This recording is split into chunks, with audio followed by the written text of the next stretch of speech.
Now, this episode ain't about ego. It ain't about superiority. This is about restoring what was erased, okay? Because before the world gave you stereotypes and labels, the world gave you God in your image. Today, we're going to look at how India's earliest Hindu gods, the ancient Buddhist protectors, and Jain sages, the earliest deities in China, Japan, Cambodia, and even Americas were described as black beings.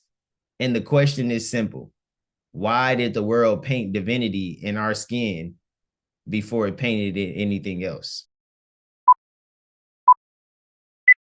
I'm not man, they just see me as Negro. I'm not man, they just see me as evil. I'm not man, they just see me as Negro. I'm not man, they just see me as evil. I'm not man, they just see me as Negro. I'm not man, they just see me as evil. I'm not man, they just see me as Negro. I'm not man, they just see me as evil. I'm not man, they just see me as. I won't let you continue to be the one who gets to define me. I am man, because that's what I see me as, and all I need is my vision of me to define me. Yo, peace and harmony, family. Welcome back to Awareness University. It's your boy Frost. And before we get into anything today, I want you to slow down for a second and really hear me, okay?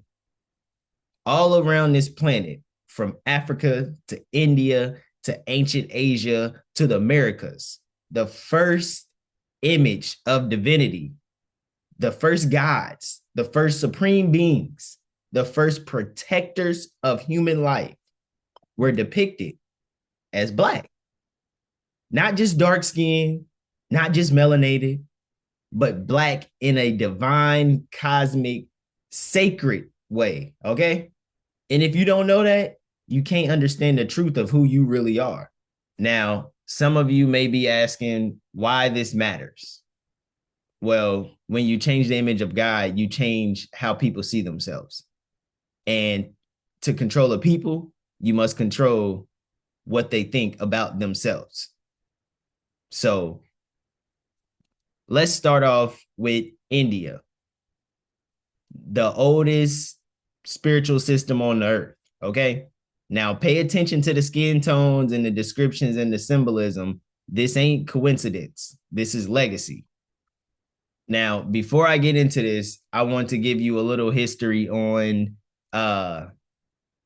the Indus Valley, okay? India, the Hindu system, okay? So Hindustan,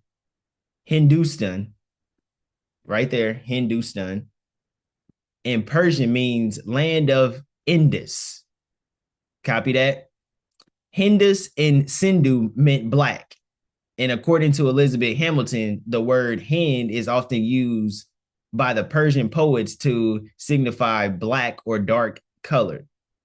And it's probable that Hindu may meant no more than a black man or Negro from Niger.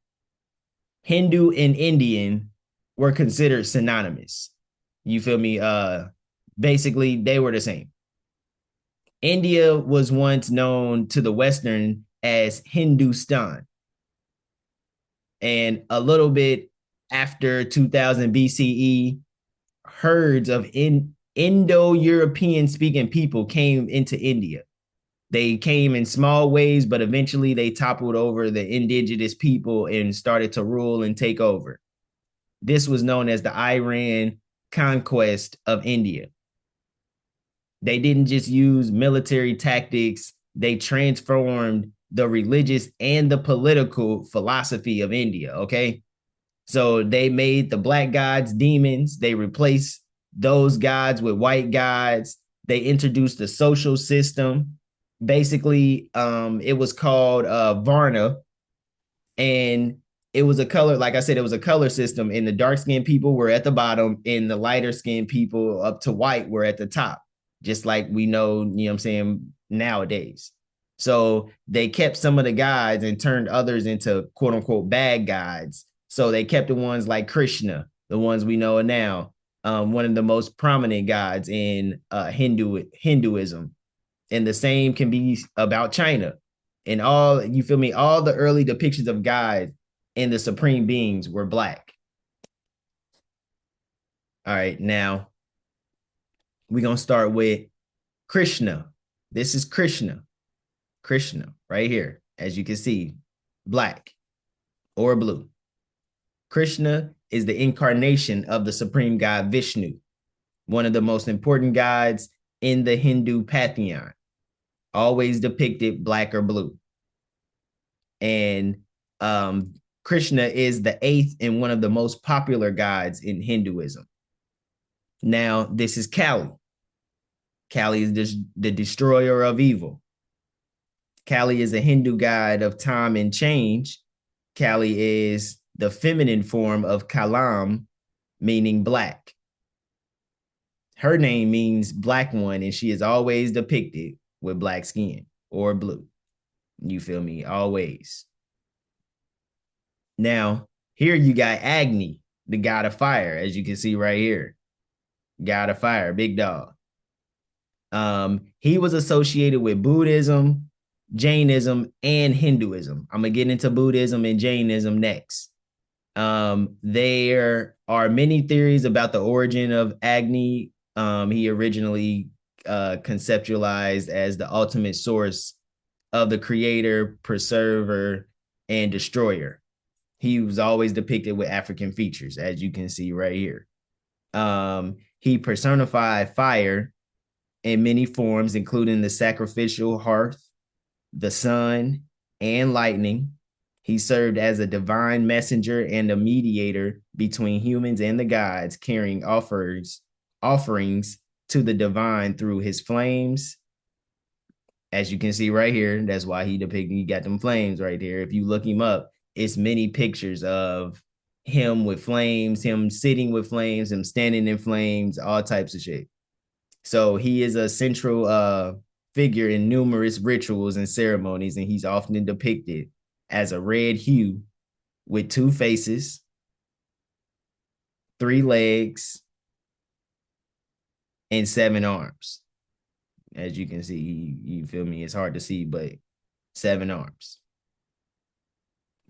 Now, on the Rama, as you can see, like I said, they always gonna be depicted black or blue.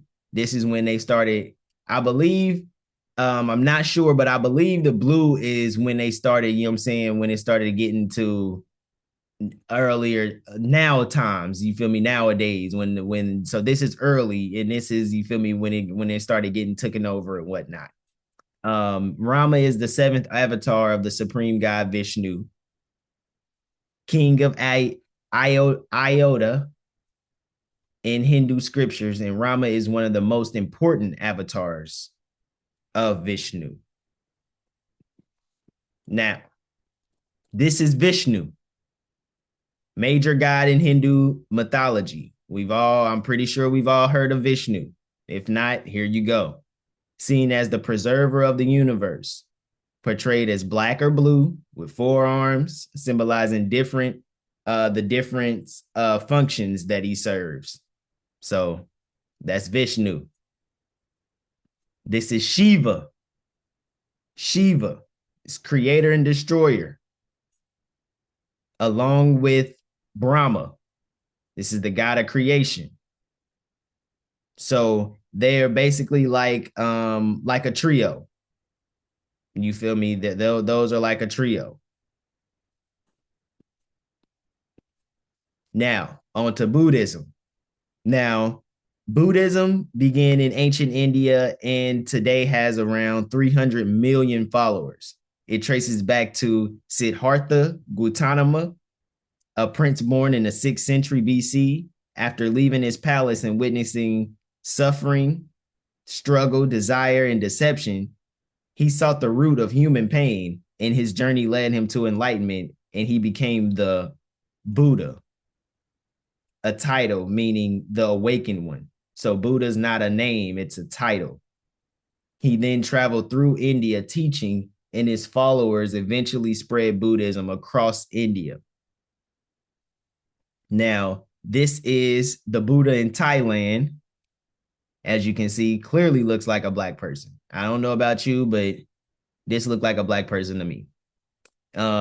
This is the Buddha in Cambodia, and this is the back of it. As you can see, got cornrows, black features of cornrows, long earlobes. You know them. You know the people over there in the, you feel me, the other country. They be having them things in their ears now, so their ears long. That makes sense. Come on now. Now this is the Buddhist cave fresco. These is two different pictures of the Buddhist cave fresco. And as you can see, those are clearly black people. Clearly black people. Clearly. Now, a British historian, Godfrey Higgins, argued that Buddha had roots in India's Aboriginal black population. He noted that the mountain tribe of India closely resemble Africans in features and hair, and that the ancient caves carvings showed figures with distinctly African traits, as you can see, like I said. So other scholars linked this blackness to depictions of Krishna, Buddha, and Tibetan lamas, describing thick lips, long earlobes, and curly hair as common features. Like I said, long earlobes, thick lips. Dr. Waddell even described Tibetan lamas as having short, tight curls, like classic Buddha image. You know what I'm saying? So together, these historians suggested that early Indian spirituality shows clear African or Negrito influence in both appearance and belief systems. So as you, I don't know if y'all know, but we've been called many names: Negritos, Negroes, Africans, Black, all types of stuff. So gang, gang. Now next is one y'all probably never heard of, which is Jainism. Now, Jainism is one of the oldest religions still practiced today and considered the original state religion of India. Its traditions predate both modern Hinduism and Buddhism. In fact, Jainism represents what Buddhism was before Siddhartha Gautama. He studied under Jain teachers for 6 years before becoming the Buddha. In Jain belief, enlightenment begins. Enlightened beings are called Tirthankars, and Ariantas.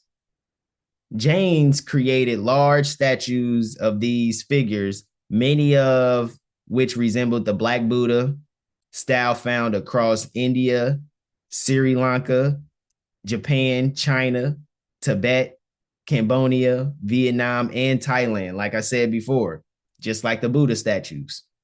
So Jainism doesn't teach a personal God or creator. Instead, it focuses on the deep metaphysical and self-science approach to the universe. Jains believe their tradition is eternal, not external. It's eternal. No beginning, no end, but sometimes might be forgotten by humanity and later revived by enlightened teachers, aka the Ariantas and Tirthankaras. Anyone can reach enlightenment and Jainism. So it's not just a one person, one being or whatnot. Anybody can reach enlightenment. Godliness is seen as an inherent potential marked by perfect knowledge, perfect peace, infinite bliss, and infinite power. Throughout history, highly realized individuals have appeared to guide humanity, known as, like I said, Ariantas and Tirthankaras, the closest figures to gods within Jainism. So there is no one god or, you feel me, group of gods. There are teachers, basically. Now, Vardhanya, aka Mahaviriya, y'all gonna have to work with me with these names. He was the founder of Jainism. Now, in Jainism, Ariantas are humans who reach complete enlightenment and great spiritual power. Tirthankaras are the Ariantas who go further by guiding and teaching others. Each time cycle has 24 Tirthankaras. So if y'all ever seen the Avatar, you feel me? That's basically how they are, how these are. It's always a reincarnation of, you know what I'm saying, the teachers, the supreme beings. Now the first Tirthankara was Rishaba. Rishaba. Now, Rishaba is credited with organizing India's ancient people from indigenous foreigners into a settled urban society. He's said to have introduced 72 sciences: mathematics, law, writing, textiles, metallurgy, agriculture, ceramics, all types of shit, as well as arts like music, dance, and love making. So bro was, you feel me? Bro was the shit. Bro introduced all types of shit. He was hip to the, you feel me? He had style. Now, Indian scholars place Rishiba in an era of the Indus Valley civilization connecting to the cities like Mohenjo-daro and Harappa. Some researchers link him to a horned yogit figure found in the Indus Valley seals, possibly an early form of the god that later became Shiva. Now, most scholars believe Rishaba was one of the black leaders of ancient India. Numerous Jain statues of Aryantas and Tirthankaras are sculpted with distinctive black or negrito features. You know what I'm saying? So as you can see right there, black features. You know what I'm saying? As you can see, black lips, the big earlobes. Those look like, of course, you feel me? Like I said, of course, they started to make them a little light over time. So that's only certain pictures I could find. Now, Bayubala,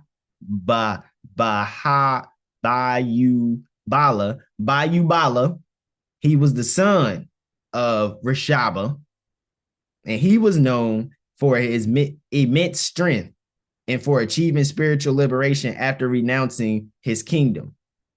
Baha'u'llah.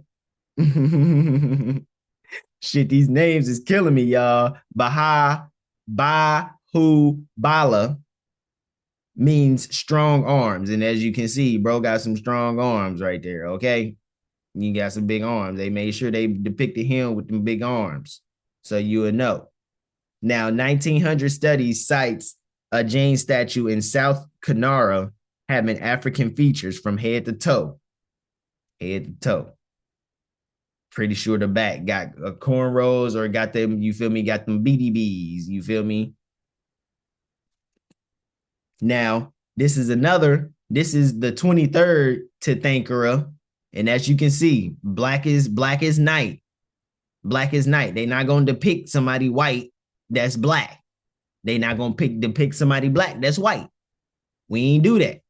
This is the original statues of Parsvanatha, okay, which is the 23rd Tirthankara, accepted as a historical figure in 877 through 777 BC. And he is the most loved among the Jain adherents, okay? He's the most loved. He as well is depicted with African features. Sometimes he is entirely black, except for his teeth, as you can see, and the white of his eyes, as you can see right there. So, you know what I'm saying? When I was growing up, they used to tell me I was so black, you couldn't see me at night. You could only see my eyes and teeth. I'm thankful because that means I'm one of, you feel me? I resemble one of them. Let's get it. Now, the last Tirthankara, and as I'm about to wrap it up, because I'm going to make a part 2, because I don't want to do too much, you feel me, bore y'all too much. So we're going to do a part 1, part 2. Next is going to be the China and Europe and the Americas. But like I was, you feel me, last Tirthankara, work with me. Last one, and I know y'all like, wait a minute, I seen that name before. Yes, Mahavira,